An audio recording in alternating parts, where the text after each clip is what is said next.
Joining us now on Practical 365 is Senior Program Manager for Microsoft, Rod Trent. Hi, Rod, and welcome to the show. Good day, Steve. Good day, Rich. How are you both? Thank you so much for this opportunity. I'm sure we'll dig into some questions. Hopefully, I'll give you some answers to every one of those questions, but I'm super happy to be here.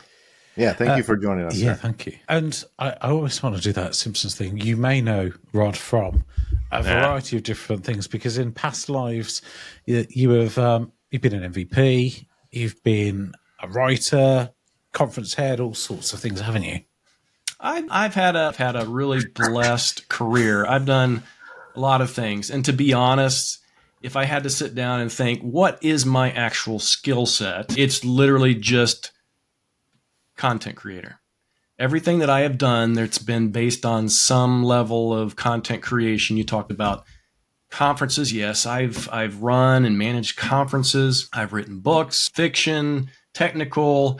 I've run communities where I'm kind of like the publisher, I've worked I was a editor-in-chief for things like Windows IT Pro for a long time. So I've had a really long, interesting career, and it's, like I said, it's just been a blessed career, and I've never run out of things to do. Tell you, that's probably about the best way to put it. Well, you're a workhorse. As much comes out. I mean, yeah. It's like I met Paul Thurrott at the experts conference, and he's another savant out there. Yeah. Like Paul's a good buddy of mine. Him and I used to work together. Yeah. How much content can you create in the 24 hours span? I don't know. Let me loose. Imagine if they threw Tony Redmond in with Rod. Oh, Tony. Yeah. Oh, a good friend of mine. Yep. It'd be like some sort of animation with typewriters with paper all coming out of them in the old days. A lot of stuff. Yeah, don't turn this into a competition. You'll see me pump out a lot more. That could make an interesting event competition. Right? So we're going to talk about, as it's now known, Security Copilot. Well, it's Copilot for Security right now, though I have to correct you there. So even though it's super annoying to say this long syllabled phrase, it's still Copilot for Security right now. Some people just say CFS now, at least in literature. God. Yeah, not acronyms. I was happy with MCAS, for example, and then they changed that, and now I can't. I just give up. Well, we have as part of Copilot for Security, we have what's called SCUs, Security Compute Units. But now, just 2 or 3 weeks ago, they announced this new Sentinel component thing, which is also has the SCU acronym. So we're just always fighting each other. So we have, between Steve and I, we have a ton of questions for you. A lot of my questions are probably going to come from a lot of the feedback that I got from our customers recently, some of the things that we're doing at Quest in regards to developing a plugin. And then we had a very interesting customer advisory board. So lots of great feedback on different organizations and different industries.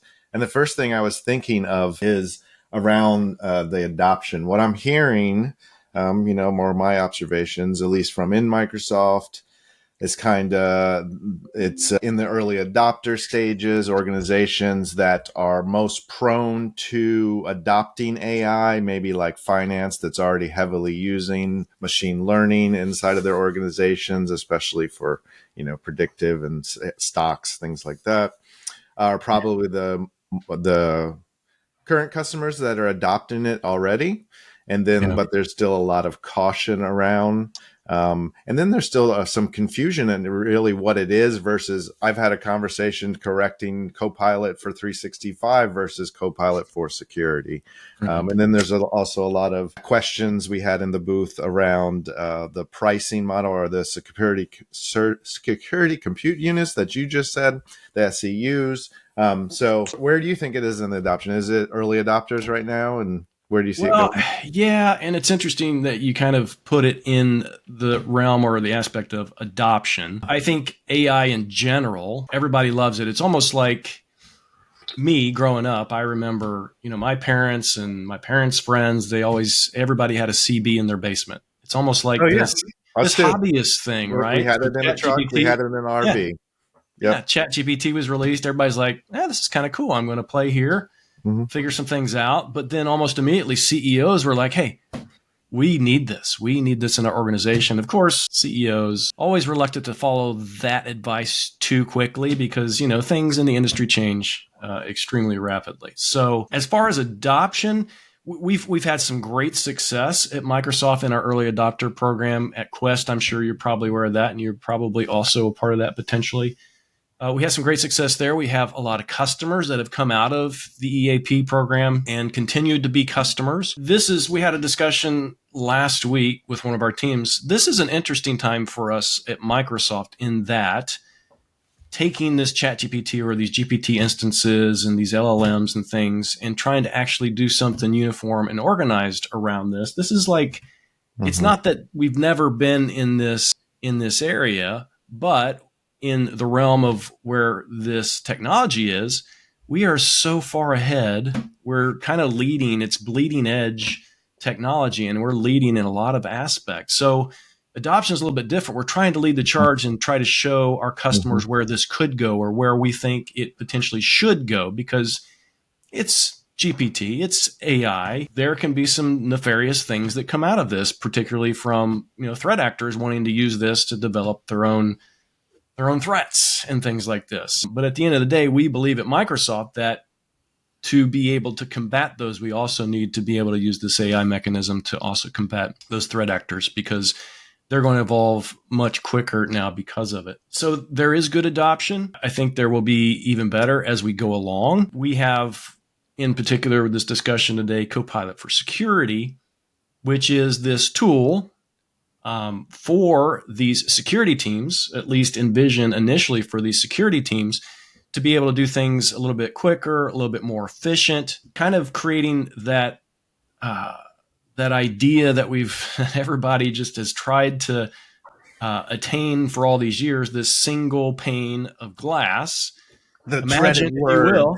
Right. It's a horrible, it's become like a leper term it has. in the industry. But at the same time, if you can take something like Copilot for Security, tie it into all of your systems, everything that you know about within your environment in a uniform and responsible way, and you use this mechanism to get a purview across the entire environment and the security of that landscape, whether it's devices, services, applications, entities, whatever that thing happens to be within the organization, you're going to have a much better capability to secure the entire environment from a single interface. That's the hope. Now, are we there yet? Today, I would probably hesitate to say so, but I think we're getting closer and closer. Again, that's where I was referring to earlier, that we are continuing to evolve this as we go, trying to stay on the bleeding edge so that by the time all of our customers are ready, it's going to be more of a safe technical environment that anyone could take advantage of. Sorry. So when are ISVs going to be able to embed experiences? Have any idea? There is, and now and I think it's on the roadmap. At least I think I saw a roadmap. It is. It is. Our roadmap and has changed significantly over the course of the past couple of years, just because of our SFI initiative at Microsoft, or Secure Future initiative. So we've kind of taken a step back on everything, and our roadmaps obviously have been delayed somewhat. That is absolutely on its way. It's just, kind of pushed forward just a little bit to ensure that we're getting all of the other mechanisms in place, and we're ensuring that our customers are getting the promise that we made that, security is first and stuff like that. So, well, it's good to hear. I know there's a lot of push from certain sectors in our organization, so I'm sure it's from other vendors out there that want to invest in the platform, but not sure if this is the platform for them to leverage, generative AI. Yeah, there will be an API that comes out of this, I promise. I don't know exactly when, because you never can put a hard date on anything. Oh, yeah. But there is. I'm part of another show that we do every Monday evening called the Microsoft Security Insights Show. We do Copilot for Security stuff on there pretty regularly. We had one of our partners on in a recent episode, and they've created their own API waiting for us to get around to do that. And they're doing some pretty fantastic things utilizing that API and Logic Apps to just literally automate, use Copilot for Security to automate almost all the things, which is, it's that's the real hook and power right now is Logic Apps, at least for this platform. Yeah. Yeah.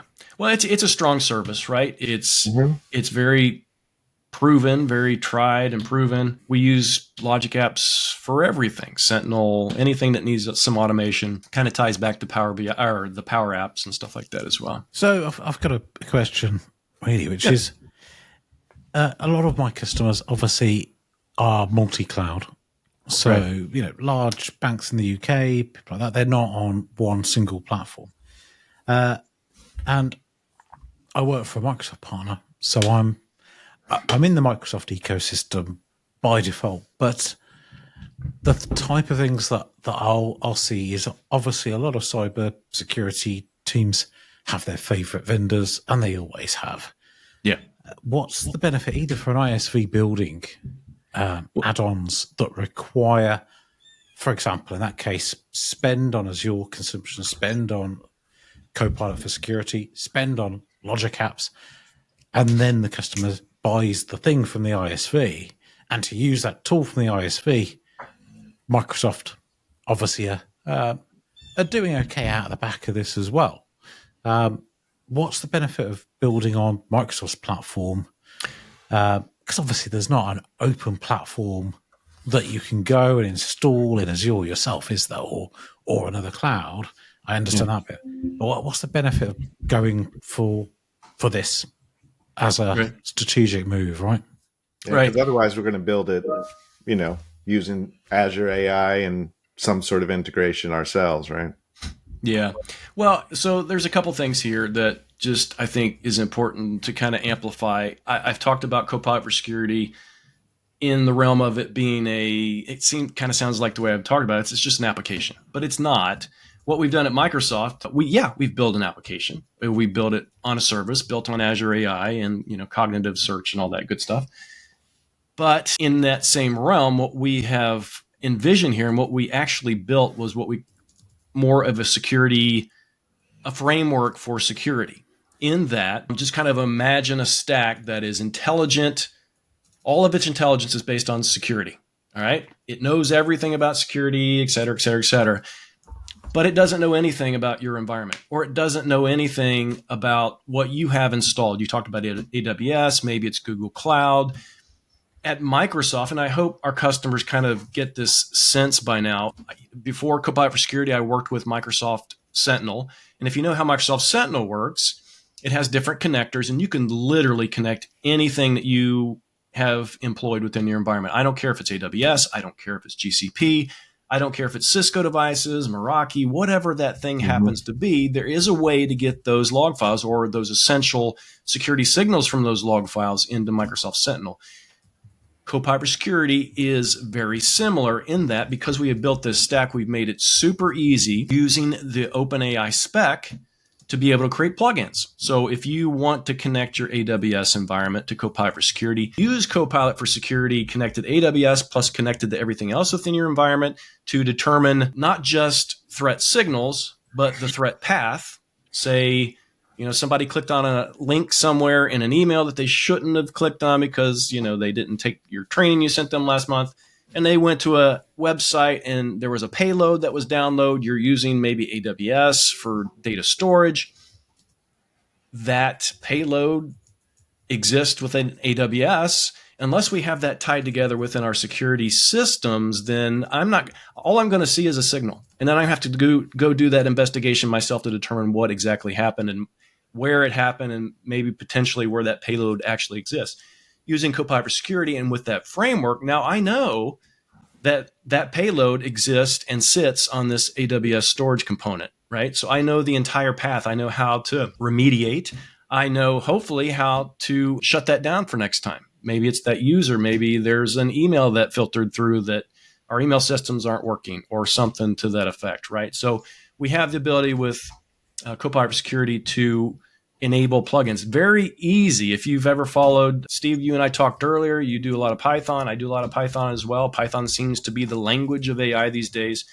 So you know about the OpenAI spec around all of this, right? So we have the ability to create plugins for APIs. I don't care what API that is. A lot of people use Have I Been Pwned? We've created an API. We can use that API, right? Any type of API type of component to create a plugin. We can use just standard GPTs to create those plugins. And my favorite, And one of them, probably because it's the easiest, because I've focused on this for so hard and so long, is KQL, this Kusto query language. You can create plugins just based on the KQL queries that you run every day, and you know that the results are going to be good, right? So it's super powerful in that respect. Our goal at Microsoft is to ensure our customers are secure no matter what they're using. And as a Microsoft person, you probably think it's silly for me to say, I don't care if you're using Microsoft stuff. You may be using one thing. You may be using Office, but none of our security products. You may have the skill set or hired the skill set to manage these other products that have probably been in place for years. We want you to be able to secure your entire environment using Copilot for security. So when you say, Python is the language of AI, it's using the OpenAI base models, is that to say that if you are building a plugin for Copilot for security, then you're building a tool, defining a function that it's going to call, like if you had access to the base model? So we're not actually building something that connects to Copilot for security to do something. What we are building in this framework is access to the existing source or the existing source model. We're not creating brand new intelligence. There's enough intelligence built in into Copilot for security with the Microsoft Defender threat intelligence license that comes with it. No, we're building the access to the other stuff. We have partners like Tanium. If you're familiar with what Tanium does, they're kind of a Intune competitor, if you will, but they're actually a good partner of ours. And Copilot for Security, their plugin just connects you to their intelligence. So the stuff that they're collecting as part of managing their devices and the security of the devices through the Tanium system, that knowledge, that intelligence now becomes part of this intelligence that we can utilize within Copilot for Security. So it's more similar to with Microsoft 365 Copilot building a connector for Graph or Azure AI Search connector or a data loader for Llama Index or something like that. It's connecting, pulling in the data. And although it's not simple RAG, obviously, because it's obviously a very complex problem to ask questions of, it's effectively bringing the data to that place. What as your data specialist might consider, there's probably a data lake or similar underneath that can then be queried and intelligent answers that are correct. Exactly. It just connects to those data pools, right? For example, if I enable the plugin for Microsoft Sentinel, now it immediately knows about my Microsoft Sentinel environment because it's connected. So it knows about the data that's stored there. It knows about the incidents that have been created. It knows about the alerts that have been generated. It knows everything. So I can ask it any question about that Sentinel environment and it will provide that proper response. If you're pulling all this data in, it's got to sort all of wheat from the chaff. It's got to sort the good from the bad. And the biggest problem with having, like, for example, Copilot, for Microsoft 365 Copilot, without doing anything to the way that your data is in your tenant, you've got your old files, you've got your new files, and you ask Copilot a question and it gets mixed up. Or training a model or using just a simple RAG application. I think I had a customer, on a call with a customer today, they're building some little specialized apps to sort through even a small amount of information and get correct answers. And even with a simple problem like that, they have to do a lot of tuning and testing to make sure it's right.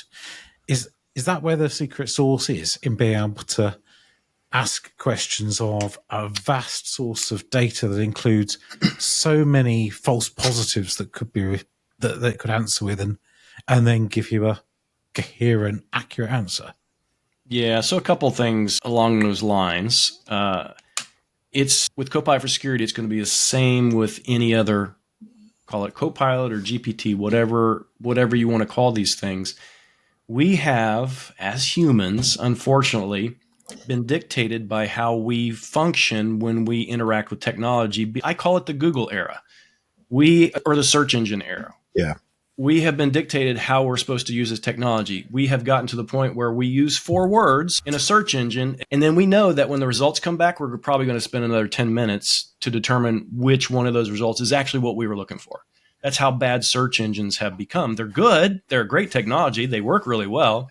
They just don't do the job for us because we tend to try to do it, I would say efficient, but it's really not efficient. We're just being lazy.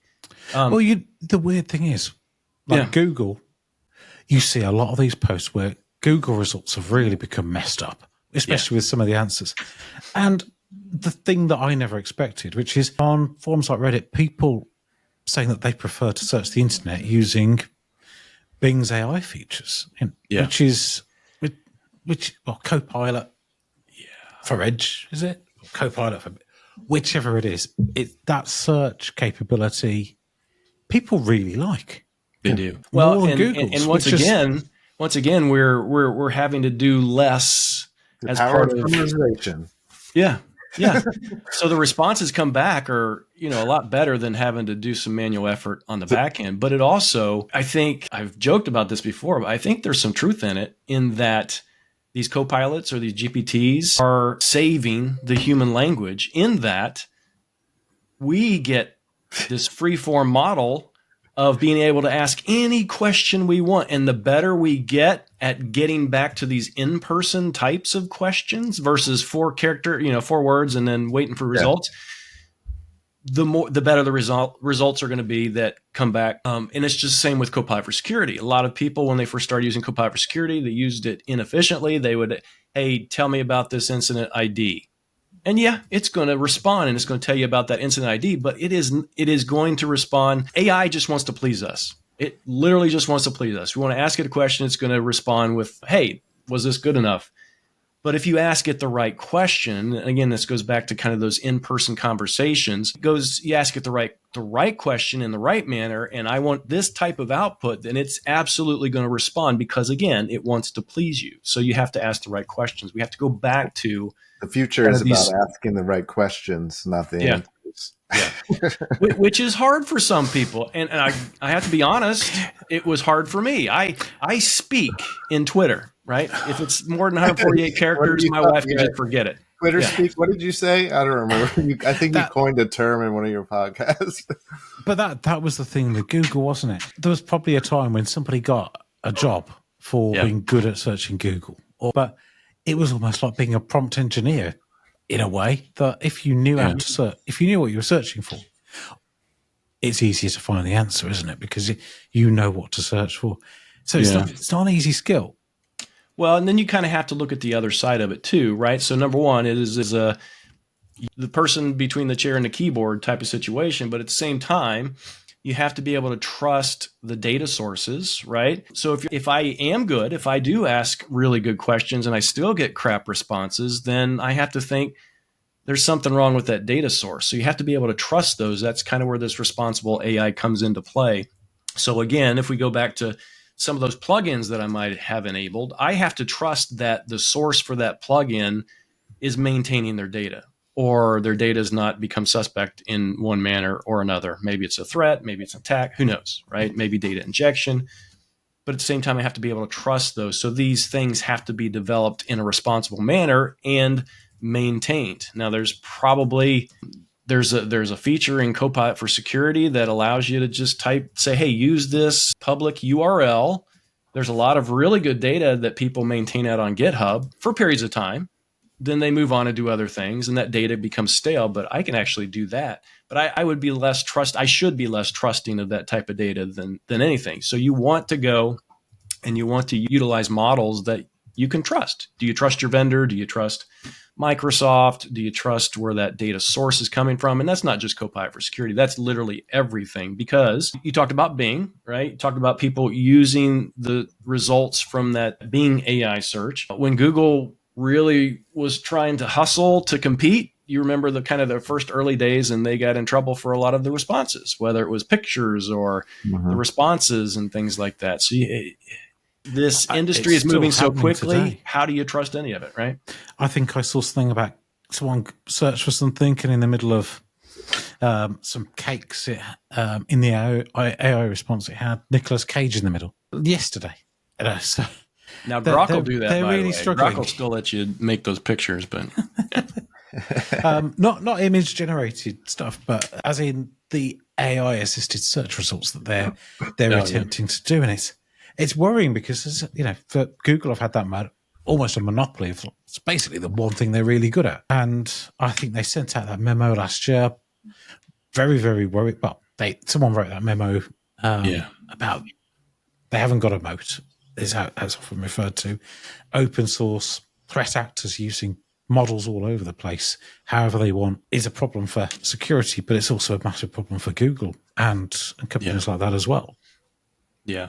Yeah, this industry is evolving so super quickly, and it's hard for everybody to keep up. But again, I think at Microsoft, we were so far ahead of the game. I think we're able to kind of take kind of those measured steps to ensure early on that this whole RAI thing that everybody talks about, responsible AI, that is embedded into literally everything that we do. And the far ahead part is sort of coming to fruition with the models like V3.5. Someone at Microsoft did say that the consideration from at least the team that they're in is that it's approximately equivalent to GPT 3.5, which I suppose you could argue one way or the other, but given the size of this and that those versions of the models can run on consumer hardware in someone's garage, right? That's pretty impressive for what Microsoft have been able to do. And if things like that are the one thing they get out of OpenAI, that's pretty impressive. You know, the training on synthetic data and all that sort of stuff that they've been able to use legitimately from those larger models. Yeah. Do you think that's going to make it over time? Does it have the potential to be more cost effective when we're looking at these kind of problems that clearly cost a ton of money in compute and power to do at the back end? Yeah. And drive the high costs. Yeah, I believe so. I mean, it's like any technology. I hearken back again just to kind of my roots here at since I started working for Microsoft Sentinel. If you remember the early days of Microsoft Sentinel, everybody hated the cost. Like, oh my goodness, this is just too much, too expensive. But over time, I think even we learned where that price point needed to be, where that value needed to be, how we could help our customers better efficientize and understand how to make better, more efficient decisions about data ingest and storage and things like this. So it's a learning process back and forth. I do believe also that the generative AI will also follow that same path in that even today, a lot of these things are costly because of the compute, but that was because the compute was not in place. Now, as these data centers are outfitted and populated, you're going to see a lot of these costs start to come down. Now, that's going to be, I think primarily because of the hardware and networking cost or the infrastructure, but I think also because of how also the way to develop these are becoming easier and better, right? And developing better, more efficient models. We've seen that all along. The latest OpenAI model that was released, we made that available for Copilot for Security about 2 weeks ago. The response time, which actually helps burn some of that compute, before it was a little bit slower, it's snappy, it's quick. You can kind of see that things are really evolving. Yeah. Is that the OS or is the GPT-4o mini? That's the smallest, snappiest one, but it doesn't have that supposed chain of thought. Yeah, it's the what is it? GPT-4o. 4o mini is the sort of yeah. super snappy. Steve, if you haven't used Copilot for Security yet, the experience is much different than any of the other generative AI large language model. Even the prompt engineering recommendations are different, versus like, remember when we were talking to Jonathan, he said, one of the first things he does is present it with a role, give it the role. Well, so Copilot for Security already knows its role. So you don't, so it's more, I think probably the first thing I always do is tell it what data I want. So what's the source? Like, I want this information from Entra, or I want this information from Sentinel, or I want this information from this third-party plugin, and then give it the context and then the direction of what I want by the end. So who's it aimed at? So initially, this kind of the big brain, highbrow type of vision for Copilot for Security was to enable it for those kind of large organizations with the security teams, the more formal security teams. But we know, right, even just talking to customers, that's like a small percentage, really. Mm-hmm. Very. Right. small percentage of customers.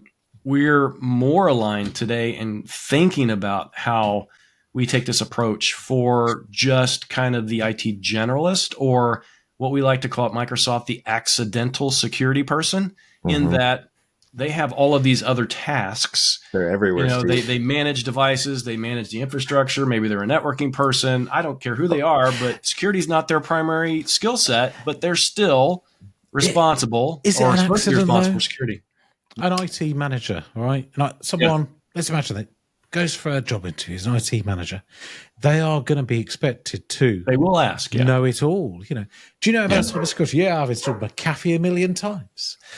Might have been what they said 10 years ago when they started. Yeah. It's just things have got quite dangerous. And Well, they have. And as when I you said, think I about that, struggle to keep up with yeah, everything. when you think about that interview, though, most interviewers aren't going to say, have you experienced an outage due to malware? Have you ever had to pay, let's talk about people that have been employed in that same organization for 15, 20 years, who also still do not have that security skill set for one reason or another. A lot of times it's the organization, they just expect it. Go do the training on your own. Go read some news articles. So if something like Copilot for Security, even an IT pro person can go in and ask a question about something they've seen within their environment, and you're going to get a response and probably some recommendations on how to look at that a little bit deeper, even how to mitigate. I mean, the way we've been looking at it from an identity access management perspective is that, the attack surface has shifted. Identity is now the number one attack surface versus the network. Yeah. So you have identity and access management teams that are generally not part of cybersecurity or the security infrastructure. They're a segment of it. They may or may not communicate. But now these identity and access management teams are being put in a position to protect their identity infrastructure, and they may not have the knowledge or the training to even talk the same language with the cybersecurity experts. So a tool like this can help, whether they're not juniors, these are senior people in their field, but they're not necessarily cybersecurity experts. And this, I don't know, that's the way I've been looking at it from our perspective is, does this help bridge that gap? Is that a real problem? So, yeah, there's still in this industry, there's still a huge gap in cybersecurity skills. And even at Microsoft, we've invested heavily in developing training and skilling and things like this, but it really has not really knocked even a chunk out of it. So this is, in that respect, we see Copilot for Security as a part of that solution where you can sit this in front of any individual, despite their level of cybersecurity knowledge, and be able to do something with it and be able to understand their environment a little bit better. Do you think this is the essential tool for SOC in the future? In the future, I'm glad you put it there. It's not currently. There's just too many, again, going back to those people who have worked in the organizations for 15 to 20 years. There's too many bad habits. It's probably a bad way to put that. But I even saw that with Microsoft Sentinel when we started trying to reimagine the SIEM or SIM, however you want to pronounce it, or just reimagine the SOC. Microsoft Sentinel was a little bit different, right? So it took those people that use Microsoft Sentinel today to just kind of reimagine how they were doing things. And I think in that respect, security is going to do the same thing. So as generative AI gets better, gets more trustworthy, I hate to use that word as well, but it gets more trustworthy, and we start to find more nuances that it could be utilized for, I think, yes, absolutely. Just can't imagine a day where we can't just walk in and ask a question about our environment and get a good response and know how to start our day. Because a lot of organizations still do that today. They go to a console somewhere and they look at what happened in the last 12 hours while they were sleeping to determine what their day is going to be, right? So there's projects, obviously, but is there something critical? But we should be able to ask a Copilot, where should I go from here? Yeah, like I've said on the show before, the nirvana is to get up and just the machine wakes up and you just have a conversation, and it's like, okay, here's what I see on the signals, and here's where you should start focusing on, and let's get it to that point. Sure. Do you think there's going to be some disappointed people who envisaged, a war room with screens all over the place where it takes 20 people looking at all the screens to try and see through the signals, And actually, they're just really waiting. Oh, God, Here's what's my that? sock. Here's my sock right Yeah, now. exactly. This is my cell phone. That's my sock. And I was thinking about this the other day. I watched the last Bond film, and in the 90s, it looked like a massive sock. And obviously that's why socks look like that. Those look cool for the movies. And then it's really just, and then they're crowding around a laptop watching an operation in the last one. And it's a bit like that, isn't it? Where really, if you trust the signals, then you only need that one clear thing where it's told you, okay, you need to worry now and deal with this. Or that it tells you, in the future, and your sock is literally your cell phone, it tells you what the situation is, but then it asks, what do you want me to do with it? Would you like me to handle that for you? And if you have built that within I know, I see it. If you have built that within your organization and you trust the thing you've built, that piece of automation, we're never going to automate this stuff. We're going to ask you, do you want to use the automation tools that you have put in place to mitigate this thing? You say yes, and you go back to sleep. That's the line you have to hold, I think. Yeah. I think, because there's obviously a point where we have that discussion all the time. But you remember IBM used to go on about self-healing, this, that, and the other. I mean, the reality of what IBM probably delivered is better than I think, but worse than they promised. Mm-hmm. And even now, when I see an IBM advert about AI, I think, oh, come on, really? Who's going to want to go IBM these days? Because you promise self-healing, this, that, and the other. I guess Microsoft do not want to go the same way, where you overpromise, Right. Obviously, Microsoft have overpromised before. Every company, Quest, where everyone has overpromised. It's not a dig, but I think line, too, from our perspective, it's less about these days, and I would agree with you. In the past, it's been different, but I think these days it's less of an overpromise and more of a goal that we set for ourselves. We want our customers to have this, or we want our customers to be able to do this. This is our goal, and I think we set them pretty much in obtainable levels these days, right? So it's not over-promising. It's just setting a goal. Hey, we want to be here in this partnership with you. So when people are saying security is the thing keeping me up at night, in the future it's going to be messages from Copilot for security saying, "What do you want me to do about this problem?" Are keeping me up at night. Yeah, and then your wife's going to go, "Who is texting you? Who is this chick texting you?" Right? You want to change the voice to something else. Yeah. But at least that, what would you rather have? Because I have had customers where they've been worried about things happening and they've not been able to act quick enough, and then the bad thing has happened. And that's really disappointing. When you know there's a problem and you've got to do something, but you've not been able to. And by chance, you were the unlucky one. That's happened to I can think of one customer at least that's happened. Well, and if you can give me an idea of how to change that, I would absolutely appreciate it, because I think security is still super reactory. Even in a Microsoft Sentinel world, when we run and we look at the signals within the data and we produce an alert in an incident, it's not real time. I mean, there's still a delay. The example of this is something that probably happened to a lot of organizations. They, like many organizations, this is going back 4 years, had to make a quick decision to get people working remotely, but hadn't put in a lot of the protections that they would have otherwise. And then retrofitting that's difficult. So it happens less because... Yeah. Well, and I think maybe it's about making the definitive decision quicker, or having the intelligence that you can. So for like Copilot for security, I ask it that question. I know based on this thing, I'm going to, I'm locking down mine, but I don't care who it is. I am quarantining that CEO's PC somewhere. He's going to yell at me later, but I'm going to do it to protect my environment. But I have to have the intelligence to know that I need to do that and make that decision a lot quicker. So you can justify it later, so you don't get fired. And but when we think about the things that then sit around those kind of problems, locking down PCs, Copilot in this, that, and the other is popping up all over the place, Intune, and so on. Right. There's people out there who would love to go, right, well, actually, I know exactly what we want. I could design it, or I could write down the requirements. But the challenge is often people know what they want, they understand the capabilities of it. There's 3 or 4 different ways to do it. And then Then there's the change management, of course, as well, that sits around it. Help with that. Where's the direction of that going? Do you think there'll be a point where you could say, I not only do I need my policies to be auto-updated, let Microsoft control some of those, but actually I need a new set of policies that I want to test that's going to cover this scenario that we've identified as a risk.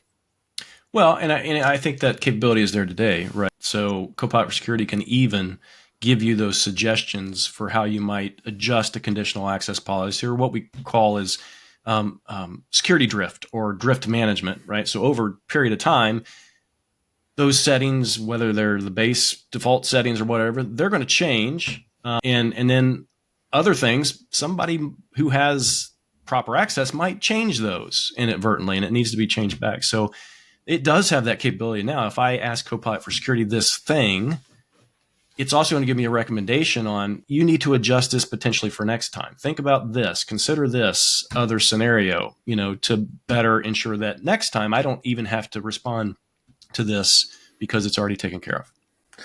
So problems like, as your colleagues have said, that sometimes they'll go back to a customer who's used infrastructure as code, it's been written, and no one knows where to start, really, because so many changes have been made by somebody at some point in that intervening couple of months because of operational management issues that they can't even administer using infrastructure as code without doing a read.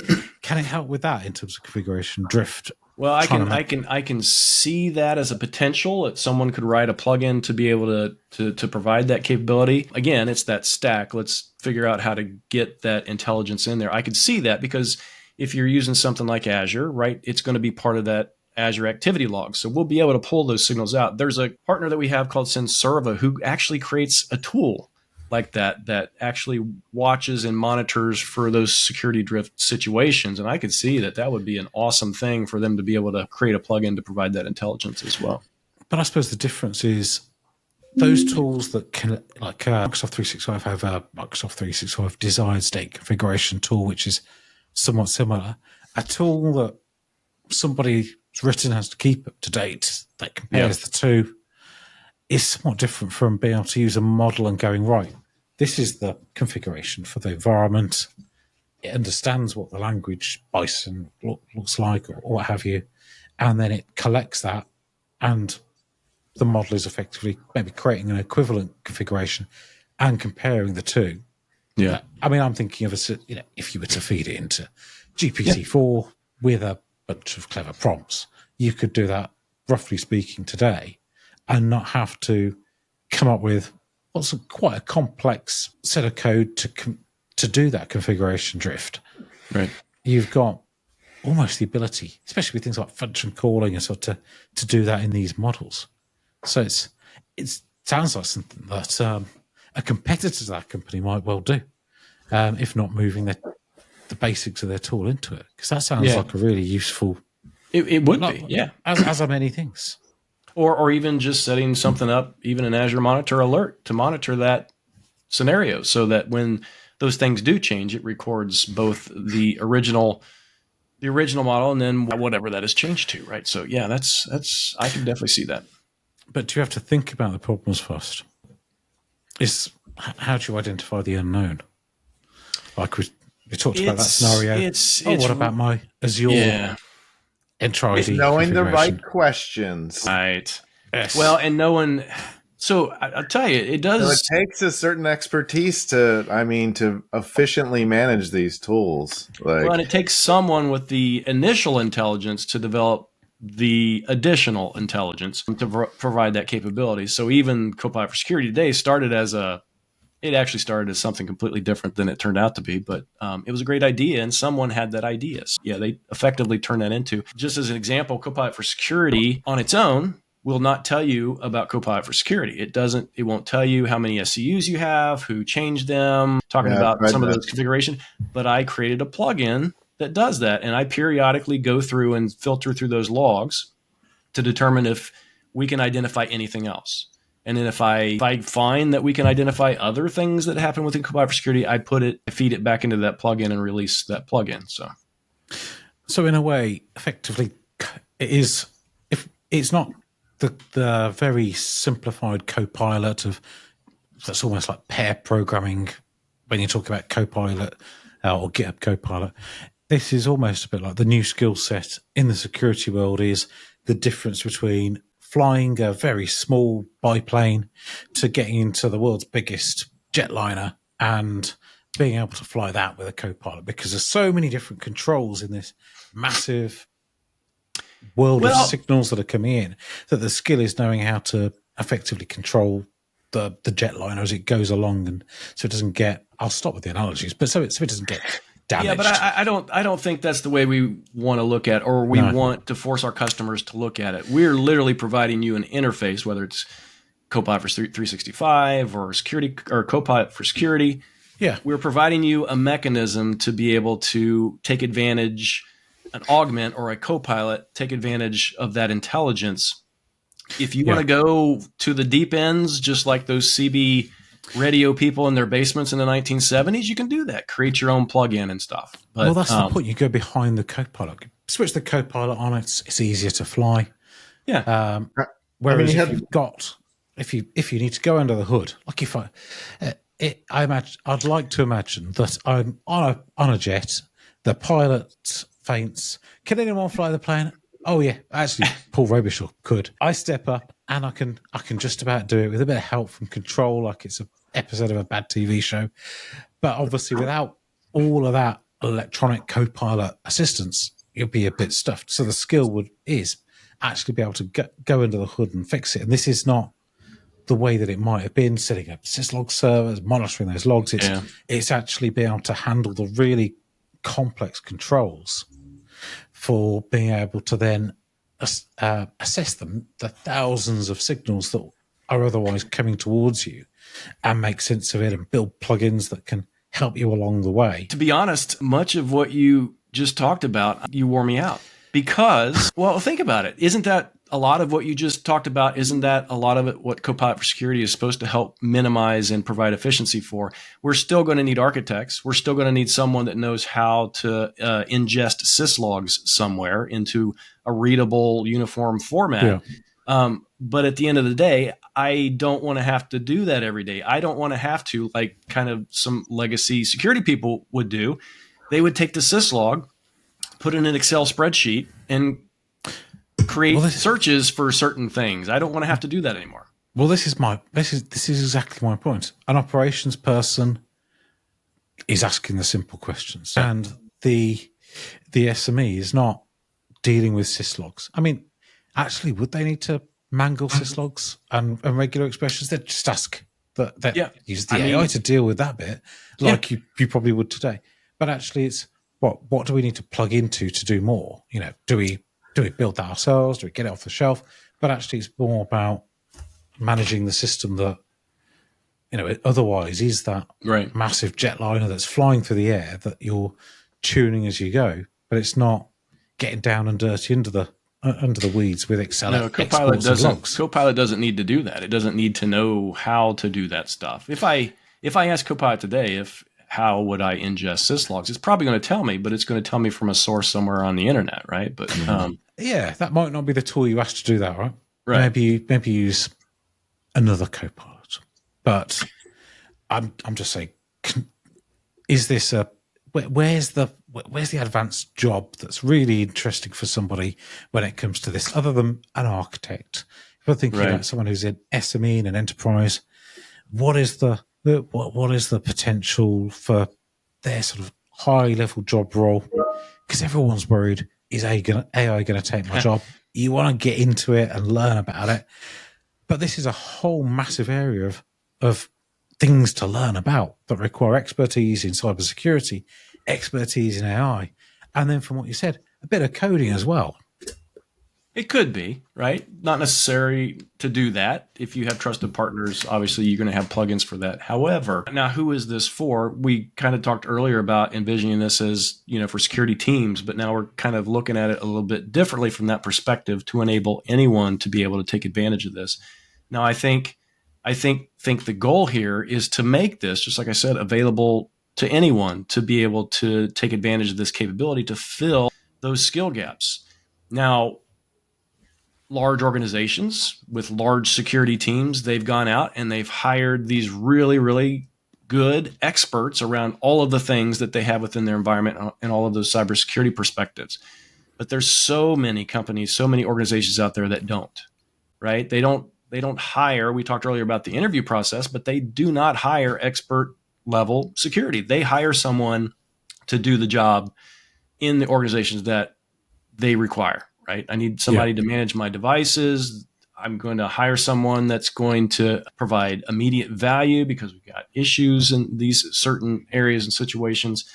But this gives them the ability to also secure their environment or also understand a little bit better how to do that. Now, if you kind of look at the differences and the costs between that, there's kind of a trade-off, right? I can hire someone to do all these things that I need done within my environment for my digital assets. And then I can also employ this Copilot to ensure that all the other things are taken care of. So I don't have to hire someone with, triple figure salary or whatever you want to say, but I can compensate.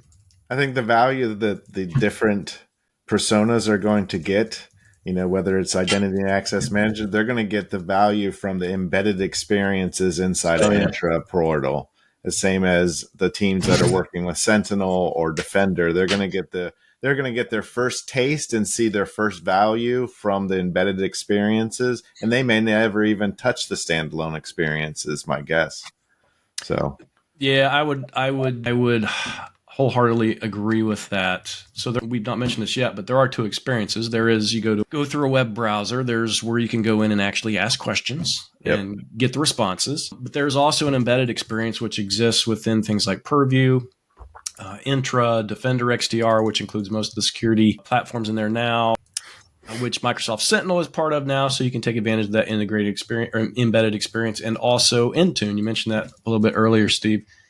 It's available in Intune. And what you'll notice today when you go into each of those with Copilot for Security enabled within the organization, it will automatically, based on that thing that you're looking at, say it's a Defender XDR incident, you open it up and it's automatically going to summarize that for you and provide some potential recommendations on how to mitigate, or maybe some things you can do, what we talked about earlier. Maybe there's a conditional access policy you can enable, or one that you can create, or maybe you need to adjust to ensure that this thing doesn't get alerted next time. But always good to know that, always good to be alerted when things happen within the environment. But these are more of the common things that we have seen within these different embedded experiences. So when someone goes into Intune and they open up one of the devices, Copilot for Security automatically runs based on what we know what some of those common scenarios are. So those are the things that people automatically have typed in or chosen or something like this. So it provides immediate value just by going into those particular areas. It's context aware what's on the page, essentially. So if you're in an incident, you need that summarization. It's right there. So I think that's really where we're going to see more expansion than even in the standalone experience, at least from what I can tell. Well, and the other thing is that it's actually more efficient that way, from both a compute perspective and also being able for an individual to understand exactly what it is they want to ask. So it just does it for them. So what do you think's coming next? What's down the road? It's only been April, right? So it came out on April Fool's Day. So what's coming in next April's Fool's Day? April Fools. I would imagine. Well, I tell you. So we have Microsoft Ignite coming up in November. I'll be there. I'll be there about all things Copilot for Security. And we have some things to announce. One is a super groaner, which I won't allude to, but there are several announcements, and those are more aligned with the actual plugins. So things like you talked about identity, because literally, unless you have identity managed in your environment, you literally have zero security. You might as well forget the other stuff. So we will have some things announced for Intra. We also have some meetings this week, some things that we're talking about around giving Copilot for Security the intelligence around all of these AI threats. So you'll see a lot. Purview is a huge push for us now, because Purview is our security tool for AI these days, right? So when you consider what AI is nothing without the data. This is that discussion that we've been having for 20 years. You need to get your data in order, and everybody's like, I don't have time for it. It's not sexy, but now it's become the sexiest thing in the world. Yeah. You don't want the just Copilot for 365. Someone asking, tell me about the CEO's last emails. Got to protect that data. Yeah, you gotta be careful, super careful about that. I was curious. So some of the feedback I've heard recently with AI and in general and adoption, not necessarily Copilot for security, but it came up when we were talking about this, was prompt injection and the whole security around just the fact that this is a new interface that now has full access to maybe my entire security stack. How that's a threat. It's in the minds of people possibly adopting some of these technologies into their interfaces, right into their different tools. Yeah. Well, it has as little or as much access as you entitle it, right? It is an Azure service. So if you're familiar with how Azure Security works, right, we do with resource groups, and then we can get very, very super granular with who has access to what. It's very much the same model. Obviously, Copilot for Security has kind of its own sub profiles that you can enable within that, and those are actually going to get more granular soon. That's on the roadmap. So there'll be even more ways to kind of control that by persona, just like you were talking about, by the different profile types. But the security is built in from the ground level. And again, you have the ability to either enable or disable access to your environment or even data sources. I talked earlier about that plugin that you can enable, give it access to public web. You probably, if you're more concerned with that stuff, don't do that, because you never know what someone could post out on the back end of a website somewhere, right? Some kind of injection code or something like that. So you got to be super careful. That's interesting. It's about, again, going back to that trust word. You need to be able to trust your sources. Now, if it's connected to your environment and you don't trust your own environment, then that's a discussion that needs to be had elsewhere. The concern that I heard was, a threat actor has compromised an identity that has access to Copilot to some degree. Then they could do either one of two things: some sort of prompt injection to, have it break through its rules to do something it shouldn't, or even I heard some sort of like bad data, inserting bad data, even to, cause, predictions or trends on certain, boards that they use to make decisions, make the wrong decisions and buy the wrong stock or something to that degree. I don't know if that's a real threat, but I've heard, these are the comments I'm hearing from all the way from infrastructure down to cybersecurity. Are these people who are saying it in the context of, I know about the Azure AI safety controls that you've got in Azure all over the place? Or is it just, because there's a difference, isn't there, between I don't know enough about this thing and I need to learn about it and I'm worried because I've heard stuff, and then there's a reality of it. I've managed to make it do this weird thing in Azure OpenAI and I bypassed all the safety controls and it went and it did this dodgy thing. Is Copilot for Security also susceptible to it? And so it's not. It's not. Consider that every session that you run, it ends with that session. Or if there's no injection, there's no data that's being put back into, because again, it's a framework with plugins. It has to be able to interact with that plugin, and it cannot. Whoever's interacting with that session. There's a couple other things that we do within Copilot for Security. There's 2 different levels of access. And unless you have the top level, you can't do anything in there except ask questions. You can't even modify the plugins. You can't do anything. The other piece, and again, this is kind of that best practice scenario where you need to educate, or customers need to educate themselves with it. When you create really good prompts that produce really good informative responses, say you've asked it several different questions, you've come to the conclusion, this is great, I would love to run this again. There's a couple things you can do. You can save that. That session is saved indefinitely, so you can actually save that. Or you can save that as what we call in Copilot for Security as a prompt book. So every one of those prompts is saved as this book. So I can, as the higher tier level who has access, I can save that for people within my environment. So maybe I've limited my environment to those security analysts where they can only go in and run prompt books. So these are the ones that we have approved. Run these. If you find that we need something else, during the run book, that's right. Yeah. In that context, because I'm not somebody who's seen that prompt book working. Is that a bit like if you were to have a conversation that's like 3 turns long, and you've said, this is an example of a problem. This is what it looks like. Do you understand this? Yes. And give me an example of how to fix it, and you get the right answer. Now go and look for something the same. That sort of multi-turn step. That's almost like what you might get out of agents as well.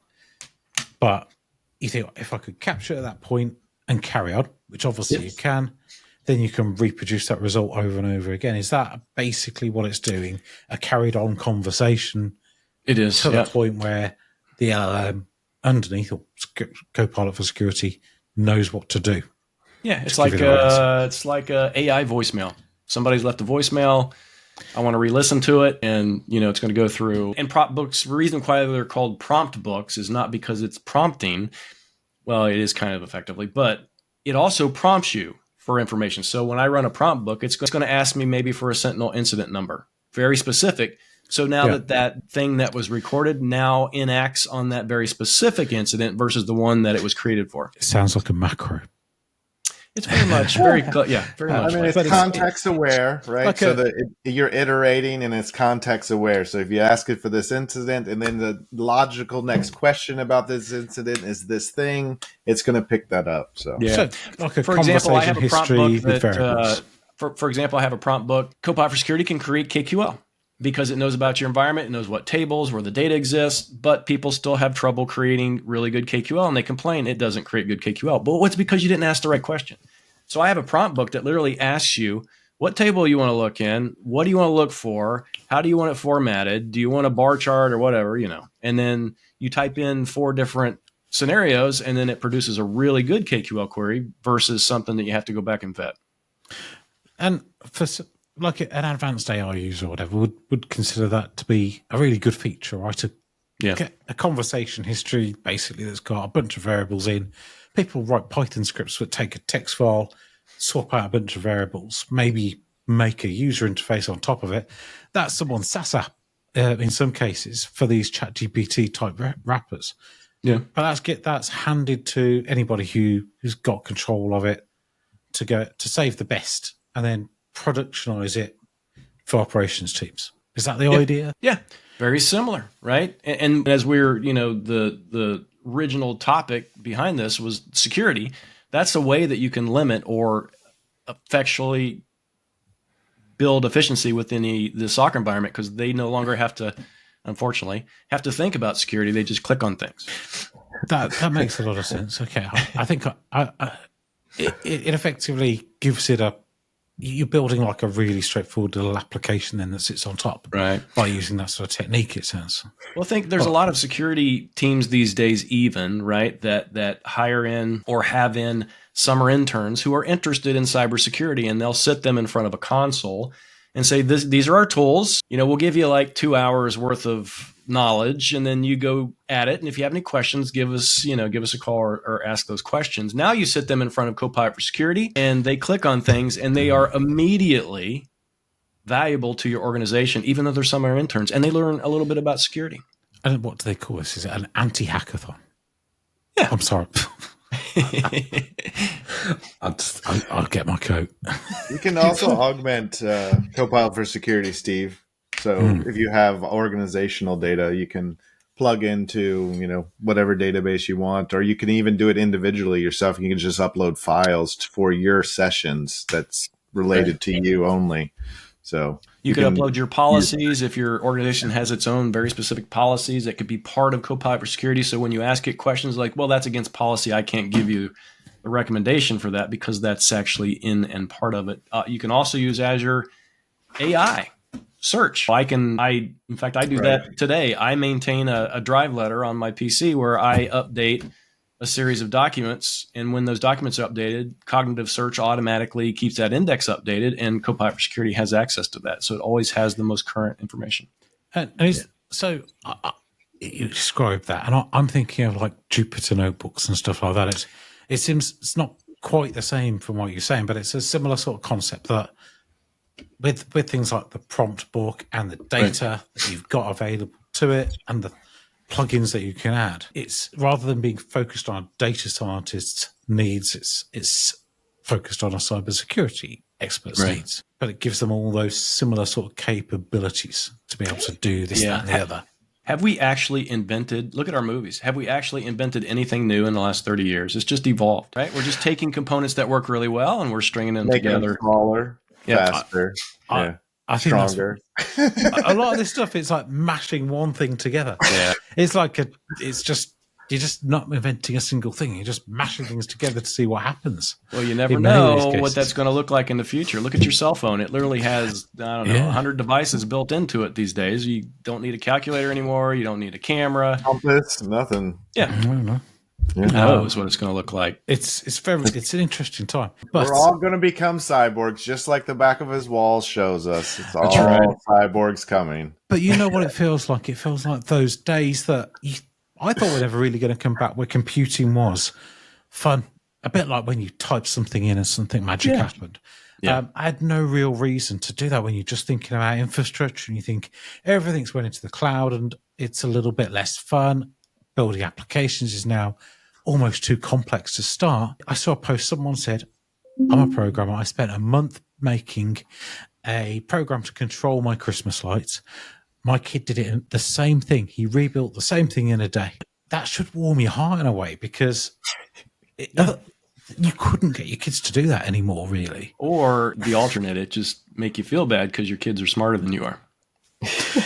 Well, they know how to use the tools, They right? knew how to use the tools. That's right. Yeah. You're right. But when we were younger, I'm so didn't we far look behind smart? on their tools. Their tool sets are completely different. I mean, we operate in 2 different modes, man. There's a whole new I set can of buy lingo there too. still, but I mean, I'm in a different world. But what I mean is that excitement that you probably felt when you had a Commodore C16 or 64 or Spectrum or whatever it was, and you made a circle draw on the screen, and it was like magic. And TRS-80, baby. and I just thought for a long time that people coming into computing aren't going to get that amazement that they've made the magic thing do the thing, because it was such a big on-ramp. And for security, it's making it accessible again. I think so, And for programming and all these other things. And that's it means that actually the good thing is it's a career path for people where they don't have to do so much more to get to a point than their predecessors. Who came in, as you said, the person that's been there 15 years, it wasn't such a complex world. Regardless of whether they're an expert, they've had the benefit of experience, at least along the way, which is a positive thing. And I think it feels like that. Yeah, I think it feels like it's more of a positive thing. We're still not in where I want to be, but it still gives you something as a goal. I'm waiting for the transporter, the Star Trek transporter, because I'm all about the destination. I hate the journey. Yeah, you and me both, brother. But in this case, it's like, you think about all the different problems, and you think actually there's a lot to be positive about here, because it opens up new careers for people. It makes beginning a career accessible. It makes being excited about computing and then having directions to go, quite interesting. On the last show, I guess talked about effectively it's like being a detective trying to deal with abuse at Microsoft of the platform, having to go around hunting from your side of the coin. I was enthralled by the fact that there's people who are like cyber detectives working at Microsoft.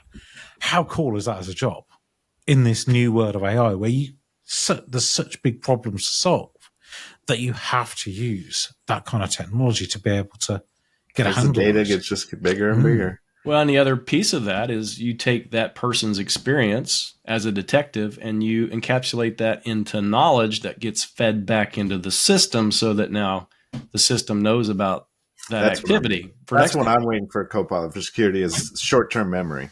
Yeah, that's what I want.